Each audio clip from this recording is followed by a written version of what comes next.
Pityukám, kisfiam, hát belenéztem az anyagba, az agyadat eldobod, olyan jó te. Ezek meg kicsodák? A verebes törpei, ami kérünk elnézésből, vagy micsoda ez? Dehogy, fater, ezek az osztálytársaim. A Farga Benji, meg a Bellus Fanni. A testőreim, hallod? Ők a legzorkóbb faszonok a suliba. Mindenki lettek tőlük öreg. Ezektől a kis drágáktól egyem a kis pofikákat. Te büdösködök, te! Hát megvereted a tulajdon édesapádat, te! Hát adok én neked mindjárt!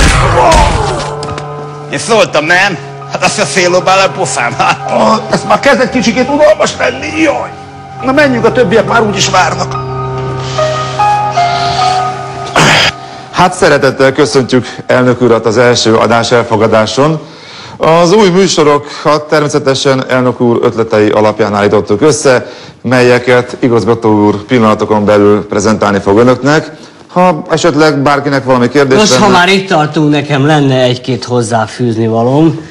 Azért mégiscsak nonsens, hogy egy médiához nem értő ember mondja meg nekünk, hogy mit csináljunk. Hát kérdem én, hol itt a tisztesség, a szakmai hozzáértés?